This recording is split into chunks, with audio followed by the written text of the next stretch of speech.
Hello everyone, welcome to my channel it's calculating maths. तो इस video में हम लोग क्वेश्चन नंबर 21 सॉल्व करेंगे of chapter matrices class 12th math PYQ series 2024। सभी को पता है कि हम लोग NCERT पढ़ने के बाद हम लोग सभी को प्रीवियस ईयर क्वेश्चन चाहिए होते हैं और वो भी चैप्टर वाइज। ठीक है, तो यहाँ पर हम लोग चैप्टर वाइज हर एक चैप्टर के PYQ यानी कि प्रीवियस ईयर क्वेश्चन हर एक कोई भी ऐसा क्वेश्चन नहीं होगा जो छूट जाए। हर एक क्वेश्चन हम लोग कवर करेंगे इस सीरीज़ में। तो हमारा इस सीरीज़ का क्वेश्चन नंबर 21 होने वाला है। देखते हैं क्वेश्चन नंबर 21 से क्या कह रहा है कि for N E square matrix A क्या है, कोई स्क्वायर मैट्रिक्स है। बोला है कि A minus A transpose is always an identity matrix, null matrix, skew symmetric matrix और सिमेट्रिक मैट्रिक्स। देखिए, जब भी आपके पास क्वेश्चन में दिया हो कि एक मैट्रिक्स दी हो, ठीक है, और उसी मैट्रिक्स से जुड़ता हुआ कुछ एक दूसरी मैट्रिक्स दी हो, ठीक है, एक मैट्रिक्स दी हो और उसी से रिलेटेड क्या हो, कुछ दूसरी फॉर्म में क्या दी गई मैट्रिक्स दी गई या कोई एक्सप्रेशन दिया गया हो और पूछे कि जो मैट्रिक्स चाहिए जो भी एक्सप्रेशन दिया है वो क्या है, एक आइडेंटिटी है, नल है, स्क्यू सिमेट्रिक है, सिमेट्रिक है। आपको इनको नहीं देखना है, आपको देखना है कि उसमें क्या है कि स्क्यू सिमेट्रिक ऑप्शन में है और सिमेट्रिक है कि नहीं। अगर दोनों हैं ये या अगर उसमें से एक भी है तो सबसे पहले हम इन दोनों की कंडीशन को चेक करेंगे। ठीक है, इन दोनों के बाद अगर इन दोनों में कोई भी नहीं होता है ना, तब इसके बाद हम इस पे आएंगे। ठीक है, तो इसके बाद हम इस पे आएंगे। तो सबसे पहला हमारा काम क्या रहेगा कि चेक करेंगे हम स्क्यू सिमेट्रिक है या सिमेट्रिक है। अगर ये दोनों नहीं होंगे तब हम इन पे आएंगे। ठीक है, तो यहाँ पर देखते हैं नेक्स्ट पेज पे कैसे हम लोगों ने इसको सॉल्व किया है। सबसे पहली बात, ये जो क्वेश्चन आपका ये MCQ का है तो 1 मार्क का क्वेश्चन है। ठीक है, अब देखो यहाँ पर स्क्वायर मैट्रिक्स है। अब देखो यहाँ पर मैंने क्या आपके लिए लाया हुआ के भी लाया, यानी कि काम की बात लाया। काम की बात, मैं कोई बेकार की बात नहीं करता, काम की बात करता हूँ। देखो सिमेट्रिक कब होता है, सिमेट्रिक कब होता है कि जब उस मैट्रिक्स का ट्रांसपोज उसी मैट्रिक्स के बराबर आ जाता है। कोई मैट्रिक्स का ट्रांसपोज उसी के बराबर आ जाए उसको बोलते हैं सिमेट्रिक मैट्रिक्स। और जब उस मैट्रिक्स का ट्रांसपोज उस मैट्रिक्स के नेगेटिव के बराबर आता है, यानी कि P का ट्रांसपोज, हमारे पास कोई P मैट्रिक्स दी गई है, अगर उसका हम ट्रांसपोज करें तो क्या आ जाएगा, वो माइनस P के अगर बराबर आती है तो जो मैट्रिक्स P है ना, P ये क्या है, एक स्क्यू सिमेट्रिक मैट्रिक्स है। क्लियर है, तो ये हमारी हो गई दो के पी, यानी कि दो काम की बात हमारे पास ये हो गई। अब देखो यहाँ पर जो गिवन है क्या, एक स्क्वायर मैट्रिक्स है और हमको बोला है कि A minus A inverse A minus A transpose ये क्या होगी। ठीक है, अब देखो यहाँ पर इसको सॉल्व करने के लिए क्या कर दिया हम लोगों ने कि इसको मान लो P मान लिया ताकि थोड़ा सा चेक करने में थोड़ा सा अच्छा लगे।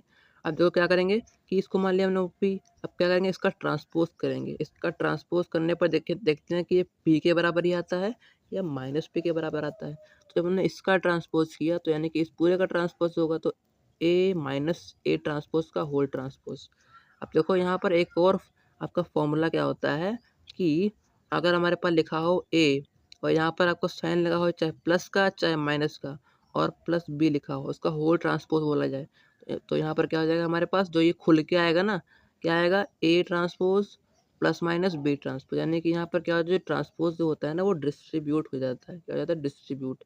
अब यहाँ पर जो साइन है ना वो साइन चेंज नहीं होता, अगर यहाँ पर प्लस है तो प्लस ही आएगा, अगर माइनस है तो माइनस ही आएगा।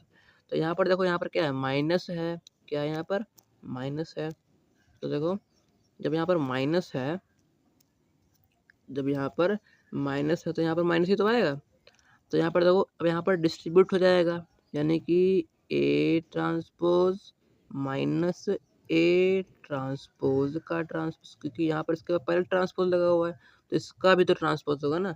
अब देखो एक और फॉर्मूला होता है, क्या होता है कि अगर हम किसी मैट्रिक्स का ट्रांसपोज दे रखा है, यानी कि ए ट्रांसपोज दे रखा है ना, और पूछा जाए कि इसी का ट्रांसपोज क्या होगा, तो जो मैट्रिक्स ए है ना वही आ जाएगी वापस ए। ये फॉर्मूला ध्यान रखना आप लोगों, ठीक है। ये ध्यान के आप NCERT में सब पढ़ चुके हैं, सिर्फ आपके लिए छोटा सा रिवीजन है। ये क्या है, रिवीजन है। आप ये क्वेश्चन खुद भी कर सकते हो, ठीक है, अगर आप ट्राई करोगे एंड अपने आप से, तो ये आपके लिए सिर्फ 30 सेकंड का क्वेश्चन है ये बस।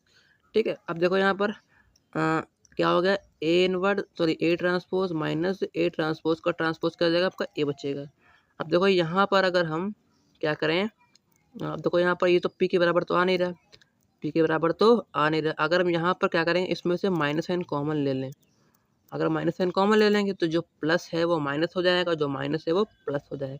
तो यहाँ पर देखो ये वाला माइनस है तो ये जगह प्लस यानी लिख दिया हम लोगों ने ए, फिर ये वाला आपका प्लस है ये वाला तो ये हो जाएगा आपका माइनस यानी कि माइनस का ए ट्रांसपोज। अब चेक करो कि क्या इतना पी के बराबर है, बिल्कुल इतना पी के बराबर है, यानी कि हमें जो हमारे पास पी है ना, पी ट्रांसपोज वो हमारा माइनस पी के बराबर आ गया। किसके बराबर आ गया, माइनस पी। देखो ये वाला पी है और ये वाला माइनस तो होगा माइनस का पी, यानी कि P transpose equal to minus P. हम बताया कि जब पी ट्रांसपोज माइनस पी के बराबर आता है यानी कि खुद के नेगेटिव के बराबर आता है तो जो मैट्रिक्स होगा ना वो कैसा होगा, स्क्यू सिमेट्रिक मैट्रिक्स होगा, यानी कि हमारा जो ऑप्शन नंबर सी है वो सही हो जाएगा।